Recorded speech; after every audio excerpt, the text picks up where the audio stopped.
Hey everybody, welcome back. This is my second official YouTube video. So we're gonna do a look today that I like to call low effort, high impact. So think a very skin-like makeup look, a look that's gonna enhance our features and make our skin look really amazing. We always have to start with skin prep. This is the Loreal Collagen Moisture Serum. It kind of reads like a milky toner on the skin, and I've been really loving this.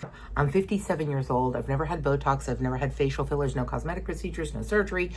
I never use filters on my video, and I have oily combo skin. So I just like to make sure to get the skin hydrated and prepped. Then I go in with the Tatcha Dewey Milk Moisturizer. I really like this one because this one's going to be good for a lot of different skin types. If you're dry, it's really gonna provide a lot of hydration to the skin. But if you're oily, there are ingredients in here that actually control oil and shine. And that's what we want over 50. Using the Colleen Rothschild Tinted Illuminated Eye Cream, I take about this much, so a tiny bit, rub it in between my fingers, and I just get this underneath my eyes. This has caffeine in it, hyaluronic acid, but it also has like a very light peach tint, and I always like to say it sets me up for success underneath my eyes. You know, I don't know about you guys, but I am all about a skin tint these days. I love a little bit of coverage just to sort of even things out, but I still like to have my skin peeking through. I take really good care of my skin, and I've sort of fallen in love with my skin. And especially in the summer where I don't want to feel anything heavy on my face, I've been loving this new Giorgio Armani skin tint.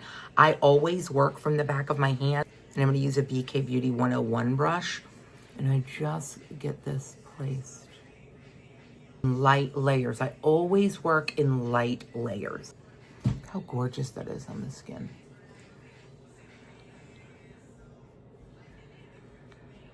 I just find that working in light layers always makes for a better application.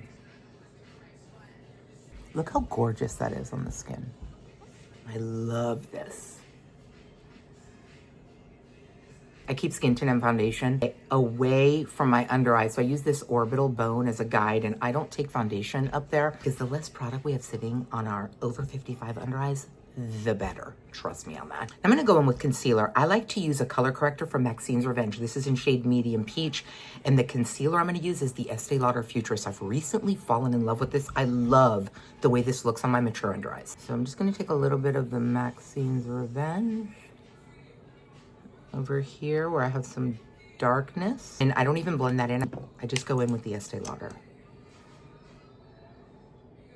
I keep it away from the lash line. If you have mature under eyes, try to keep product away from your lash line. I'll show you how to cover that up. But I also, because I went in with the skin tint, I'm using this to kind of go into my marionette lines.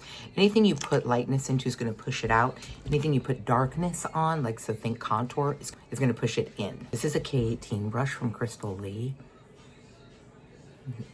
These just launched. And I just tap first, starting at the marionettes and the places like the center of the face where I want a little bit of brightness. And then I work my way up. Come over here, I sort of blend downward and then lift up here to get that lift. And I take it over the lid. This will act as a good eyeshadow base. So good. Sort of blending by tapping. And this brush makes it so easy. And then here I blend down and then lift over the lid. Would love to know, what do you guys struggle with? As your skin's aging and changing, what do you find to be like the most challenging part of just looking put together? Because really that's what we're looking for. We're not looking to be like full glam out here. We're just wanting to look a little better. Those under eyes. Now, because I'm oily skin, I have to go in and set. This is my favorite setting powder. It's the YSL All Hours Hyper Blur. I think that's right. Check the captions. I'll have everything linked. And I use a BK brush. I don't use a puff. If you struggle with looking cakey or just having things not be great underneath your eyes, try to switch that puff over for a brush. I like to set down here. No additional product, just with what's remaining on the brush. I love this powder on mature skin. Now eyes, I'm gonna go in with the Makeup by Mario cream shadows. This is shade Sandstone. I love these eyeshadows for mature lids. They are very matte, but they do a bit of smoothing. They're kind of a moussey texture. They do dry down quickly, so you have to work one eye at a time, and I just get a little bit placed, and then I blend upward. Don't mind my 10 by over here. And I just really wanna focus this on the inner part of the eye. And just blend. I kind of tap it and then feather it up. They sent these shadows over and I did not expect to fall in love with them the way I have. Now I'm taking MAC in shade Nudge Nudge Ink eyeliner pencil. It's a chocolate brown with a little bit of red in it. And I'm just gonna tight line and then bring a little bit of it right here above the lash line. Just drag it out a little and redirect with my fingernail like this. I'm gonna do the same thing on the bottom. I'm gonna tight line, but as I'm tight lining the bottom, I'm sort of dragging it onto the bottom lash line, all the way into the corner, like that. Remember how I told you I was gonna teach you how to cover up that lash line we didn't take concealer up to? We're gonna smudge this out. If you have hooded eyes, you really can stay at the outer end of the eye. Some of us don't have a lot of real estate on our lids, so this is a great look for a hooded eye. I'm just gonna take a Q-tip and I'm just gonna sort of smudge. It doesn't have to be hard. With something like that. Same thing on the other eye, tight lining. Think about tight lining as wiggling this pencil through your lash line. Don't think about coloring in the actual waterline. I find that that's easier sometimes. Throwing a little bit out here, close to the lash line as I come in, using my finger. Redirect that wing shape. I told you, it's low effort, high impact. Take a minute and perfect that wing. When this dries down, it's not going anywhere. Take it into the lash line when I get this far in. Make sure they're even. And don't judge your makeup yet because you don't have lashes, you don't have mascara on, so things are not gonna look perfect. And if you don't want to use a Q-tip, you can just take that same eyeshadow brush and just buff it in. Okay, so I might have gotten a little carried away perfecting the wing. This is where I like to go in with mascara primer. I love this Tarte primer. It's a tubing primer. So essentially it turns like mascara formulas into tubing formulas. But I really like it just as a primer. If you're already using a tubing formula, this is just gonna give you the thickest lashes. I love it. And I will have everything linked just to make it easy. I do mascara primer on the top and the bottom.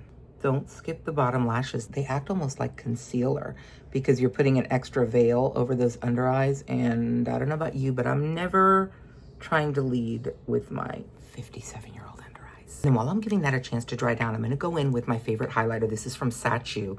I work from the back of my hand and I take a Crystal Lee K20 and I just go and get my highlighter placed because the blush and the bronzer are gonna sit over it and the highlighter is gonna look like it's coming from underneath the blush and highlighter. It just gives you a really natural finish in all the places you put highlighter.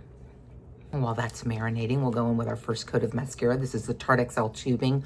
What I love about this is the shade. Get this chocolate delicious shade. It's a brown mascara with a bit of red in it, and it really complements this liner. It just makes everything pop. We are 2-coat minimum mascara girls over here. So this is just our base layer. While I'm getting this on, I've been on YouTube for literally 5 minutes. And so I would love to hear from you guys. Like, what do you guys want to see? What kind of content do you want to see from me? Whether you follow me on other platforms, TikTok is my main platform. How can we, and I really like the idea of long form content. I'm Cuban from Miami. One thing we can do is talk. So I love the idea of long form content. It's a little nerve wracking just because, you know, I've never done YouTube and this is kind of new, and anything that you do that's new can be a little dicey. So I do a coat on the top and a coat on the bottom. I told you high impact, low effort. I hadn't did the other eye as not to bore you. I'm just gonna go ahead and build coat 2. I'll go ahead and do this and come back. And if you ever get any mascara on your lids, just wait for it to dry down completely, because mascara is designed to stick to hair, not skin. And so if it dries down completely, you can literally flick it off with a Q-tip or a spoolie. Those are the lashes. I told you we liked a thick lash situation. Now I'm gonna go in with some bronzer. I love this CL bronzer. It has SPF in it, but if I'm honest, that's not even the reason I love it. I just love it because it's such a gorgeous color and it's super smooth and it lasts all day long. K20 again. Just gonna tap that. The smaller the brush, the more control you have. I told you it was gorgeous. And I just tap it into place and then I flick it upward. I hold the brush far back. Counterintuitive, but the further back you hold your brush, the more control you actually have. The more the brush is doing the work. Just tap, tap, tap, tap. You've got some hollowing in your temples. Keep bronzer away from there. I don't have that yet, but I'm sure it's coming. Whatever's left on the brush, no additional product. I hit the sides of the nose and I get up in here, in this area right here under the brow. Flip the brush on its side. So it sort of looks like we've got things connected. Blush, I'm going in with Danessa Myricks Yummy Flush in shade Bellini. I love this. And then I'm using a brand new K32 from Crystal Lee. I'm gonna tap into the pan, coat these fibers evenly, and then I'm gonna tap off. Formulas are super pigmented. And then I just tap. So pretty. And these are cream to powder formulas that do a bit of blurring on the skin, and I love them. I keep my blush high because I want that lift, and I take it over the nose and into the apples, like so. I almost always use two lip liners. To use a cool tone shade like Endless Cacao or Max Stone to contour the lip, and then I blend in that contour with a lip color. So Endless Cacao, keep it there. In the bottom like that. And then the other color, I go over it and I blend. I keep the lip line really tight to the natural lip line on all corners, overlining slightly on the bottom. And then I fill in the corners. Very long wearing formulas, and I do not touch up lip liner throughout the day. So overline and then tight into the corner. Like so. And for lipstick, I'm going to use this Violet FR. This is a new brand to Sephora. The way I've fallen in love with these lipsticks is not normal. These are blurring lip balms. So it kind of reads like a matte blurred lip, but it's actually hydrating the lip and it's comfortable to wear. It feels like silk. Look how gorgeous it is. I think I said it. This is shade Callison. I'm in love and I feel like I need them in every shade. Like you can't put too much on.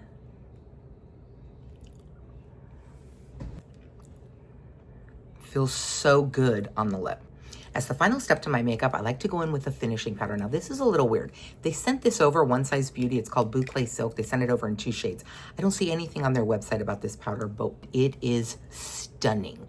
It's probably the most blurring finishing powder that I have. And I love to just go over everything with a finishing powder. It marries all the products together, does a little bit of blurring, makes sure things don't get cakey and creasy throughout the day. Finishing powders don't set your makeup, and they're just intended to be in the last step. Look how pretty that is. Do you see how it just tones everything down? It's airbrushed. Over the lip too.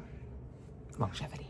That's the final makeup look using some of my favorite products. I love how these products work on my mature skin. They're everyday go-tos. I don't really have to think about it. If I wasn't talking, I could have this makeup done in 3 to 5 minutes. That is my summer vibe. In the comments, I would love to know if you like this style video or other things you want to see or hear me talk about, or just introduce yourself in the comments. I love getting to know you guys. Bye, Rudy.